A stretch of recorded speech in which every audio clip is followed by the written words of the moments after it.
हाय बच्चों, हेलो, क्या हाल चाल, कैसे हो? अरे good morning, good morning. Events होते रहने चाहिए, है ना?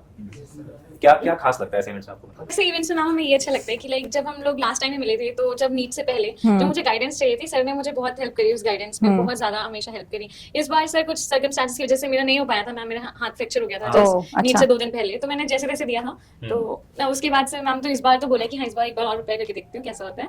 नहीं, बिल्कुल। और मैं फर्स्ट क्लास थी तो आपने हमें ये बोला था कि हम तो आपको देख लेते हैं, मतलब हम बच्चे आप लोगों को देख लेते हैं बट आप लोग हमें नहीं देख पाते हो। तो हम ऐसे मीटअप से ये फायदा मिलता है कि हम आपसे वन ऑन वन मिल लेते हैं। जो चीजें हमें पूछनी होती है कि हम प्रिपरेशन कैसे करें, या फिर जहाँ पे हमें डाउट्स हो रहे होते हैं कुछ कि यहाँ पे हम बहुत डिमोटिवेट फील कर रहे हैं। बट वो ना हैंड होल्ड करते थे, तो मैं आज भी उनको इस चीज के लिए थैंक करता हूँ कि उन्होंने जिस तरीके से गाइड किया, जिस तरीके से हेल्प करी, वो बड़ा इंपॉर्टेंट था।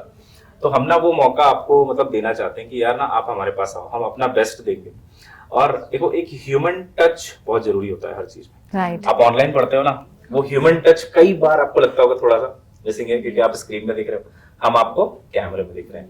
तो ह्यूमन टच जब आता है तो उससे ना बहुत सारा मोटिवेशन भी मिलता है, बिकॉज आप सामने हो, उसकी फीलिंग थोड़ी सी अलग है। तो ये हम भी मे भी शायद तुम पहले कहीं और पढ़े होगे और तुम्हें ऐसा लगा कि यार ये वाली चीजें अच्छी हैं, ऐसा पिछली बार मिल जाता, ऐसा पहले हो जाता तो कितना अच्छा रहता, ऐसा कुछ जो तुम्हें लगता है, सो दैट हम उस चीज को कंटिन्यू रखें। मैम सर मेजरली तो कंटेंट जिस Content. तरीके से आप लोग एनसीईआरटी लाइन बाय लाइन लेके चलते हो मैम, जैसे एक लेक्चर के बाद एनसीईआरटी भी आप पढ़ाते हो, हाँ, वो हाँ. मैम बहुत जरूरी है क्योंकि उससे पता है कि हमने ये पढ़ा है तो एनसीईआरटी में कहाँ लिखा है।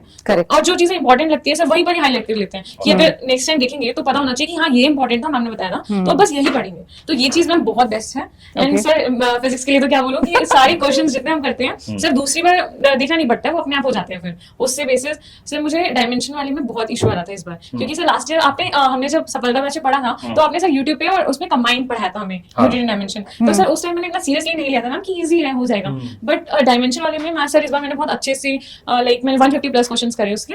तो सर ये था कि वो मुझे सॉल्व नहीं हो रहा था, वो थिंकिंग बिल्ड नहीं हो रही थी कि मैं कैसे करूँ, यहाँ पे एमएलटी आएगा क्या आएगा। तो सर मैंने वो लेक्चर आपका दोबारा देखा, उसके बाद मैम कोई एक ऐसा क्वेश्चन नहीं है जो मुझसे सर एक्चुअली मैंने 11th-12th करी थी तो सर मेरी फिजिक्स बहुत पुअर थी जिसकी वजह से मेरा सिलेक्शन नहीं हुआ। तो इस बार मैंने आपसे पढ़ा, जो भी मैंने क्वेश्चन ना सर्कल कर रखा कि जो मुझसे सारे बन जाते। अरे वाह। पहले तो मुझे मेरा डाउट ही सॉल्व नहीं होता था और वहाँ के टीचर तो मुझे बिल्कुल ही नहीं समझ आती थी फिजिक्स, तो इस वजह से इस बार भी मैंने नेगेटिव मार्किंग फिजिक्स में ही हो गए। अच्छा, इस बार मेरे 459 सारे क्वेश्चन बिल्कुल। इस बार मेरे 415 नंबर आए थे तो मेरे फिजिक्स में ही सारे छूट गए थे। कोई बात नहीं, इस बार आप सही सर ये बार सही जगह आ गए हो। आपको शायद ऐसा लगता होगा कि यार आज मोटिवेशन नहीं आ रहा है क्वेश्चन करने का या लेक्चर लगाने का या रिवीजन करने का, होता है, लगता होगा कि आज उतना मन नहीं कर रहा, आज मोटिवेशन नहीं है। तो मैंने जो कोट पढ़ा था ना, एंड दैट वाज जो मुझे लगा कि बहुत सच भी है, वाज कि मोटिवेशन एक्शंस को लीड करता है ऐसा नहीं होता, but actions lead to motivation. जब आप कोई काम खत्म कर लेते हो ना, कभी ऐसा करा भी होगा कि जो तुमने सोचा होगा ना कि आज के दिन का ये टारगेट है, जब वो खत्म हो गया तो कितना अच्छा लगा कि अब कल देखना, कल तो बहुत अच्छे से करेंगे। तो हम उल्टा सोचते हैं कि मोटिवेशन होगा तो काम करेंगे, वेयर इज इट इज कि अगर काम करेंगे तो मोटिवेशन आएगा। तो उस लूप में जब तुम अपने आप को फंसा लोगे ना, then nobody can stop you। Dopamine मिलता है ना, हाँ, काम को करके वही करता और करेंगे अब। हाँ। नोट्स पहले भी बनाए थे आपके for electric charges and fields, है ना? तो ऐसा कुछ आपको खुद से बनाना चाहिए। लॉजिक क्या बताया था मैंने? खुद की लिखी हुई चीजें, खुद की हैंड राइटिंग। एक तो आप उस जर्नी के पार्ट बन रहे हो जब आप उसको लिख रहे हो, तो लिखने से बहुत सारी चीजें तो ऐसे ही दिमाग में चलती रहती है कि आप सोच रहे हो फिर लिख रहे हो, सोच रहे हो फिर लिख रहे हो, है ना? तो ये खुद से करना है। अच्छा, मैं प्रेफर करता हूँ कि ना 2 पार्ट में इसको डिवाइड कर दिया, इस साइड और इस साइड, अगर ये 4 साइज का है, और नीचे थोड़ी सी जगह छोड़ देना, है ना, ताकि कुछ ऐड करना है तो ऐड कर सकते हो आप। आपको क्या लगता है कि क्या इंक्लूड करें बायो में? Because NCERT is vast, PYQs से रिलेटेड टॉपिक्स। ओके मैम कुछ ऐसे वर्ड्स जो हमें बार बार कंफ्यूज करते हैं, याद नहीं रहते हैं, ओके ठीक है, good good good. So basically ना हमें अब बायो में क्या ना, मैं जो भी टॉपिक है, हर एक टॉपिक का कुछ ना कुछ चीज आनी चाहिए। ऐसा नहीं है कि मैं एक टॉपिक मुझे बहुत अच्छे से आता है उसको स्किप कर दूं, नहीं। This is something that I would not suggest. आपको हर टॉपिक का एक सॉर्ट ऑफ माइंड मैप सा बना के, जैसे हम क्लास में भी करते हैं ना, छोटे छोटे से नोट्स बना लेते हैं, है ना। मैं ज्यादातर ट्राई करती हूँ कि जहाँ पे डायग्राम नहीं भी दिया गया है तुम्हारी बुक में, वहां पे भी डायग्राम बना के हम वो चीज ऐसे ही लिख लें, सो दैट तुम्हें कहानी ना लिखनी पड़े। तो हमारी जो नोट्स बन रहे हैं वो है तो डिटेल्स, बट उसमें से भी तुम अपने शॉर्ट नोट्स निकाल सकते हो। जैसे कि ये ना मेरे खुद के बनाए हुए नोट्स हैं, आई थिंक आप में से कुछ बच्चों के पास शायद हो। For example this is reproductive health, ठीक है। रिप्रोडक्टिव हेल्थ को मैंने एक पेज पे, and you will see I have covered everything, ठीक है, in the form of points या फिर माइंड मैप से बना के सब कुछ कवर कर दिया है रिप्रोडक्टिव हेल्थ, जहां से आपके 2 से 3 क्वेश्चन आते हैं। है ना, कल ही किया था ना, 4 कोई ना मैम, नीचे वाले पे 4 mg आएगा। ये क्या है, ये मैंने क्या बनाया है सर, ये कौन सा? तुम तो समझ गए हो, तुम तो समझ चुके हो। बॉटनी प्लांट से कुछ ऐसे आप पूछो। प्लांट में इसका होना बहुत एसेंशियल है। ये सर हमारे लिए भी बहुत एसेंशियल है प्लांट। मैंने नहीं पूछा क्वेश्चन, सर पूछेंगे क्वेश्चन। आंसर की तो पिक्चर ही। हाँ, यशी, हाँ मेरे को फिजिक्स में बताओगे तो ऐसे। तो इससे क्या फूड प्रोडक्शन वगैरह होता है प्लांट्स में? यस, क्लोरोफिल टाइप तो नहीं है कुछ? Very close. Moving in the right direction. Yes, sir, yes, sir. Yes, sir. अच्छा, पाऊंगी आप सर, बता दो। मैंने फिजिक्स आप बिल्कुल बता दोगे। कितने साल हो चुके हैं। अब आप ये 20 questions you can ask. 20 questions. Come on. ये क्या कुछ सर्किट वर्किट से रिलेटेड है?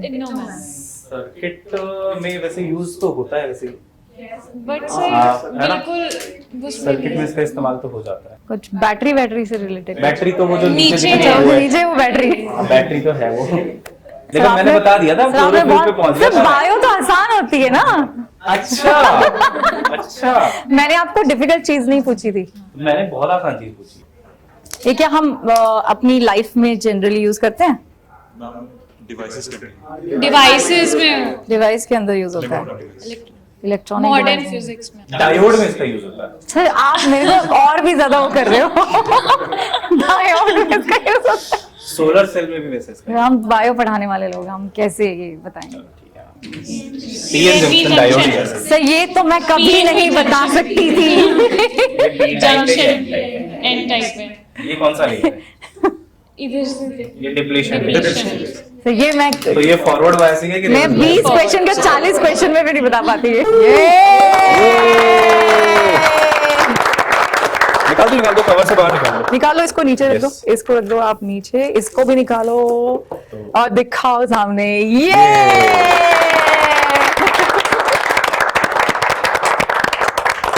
Awesome. आप लोग आइए। तो अरे हम भी कर लेते हैं।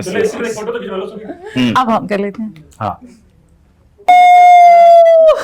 इनसे ज्यादा तो मैं ही श्योर हो जा रही हूँ।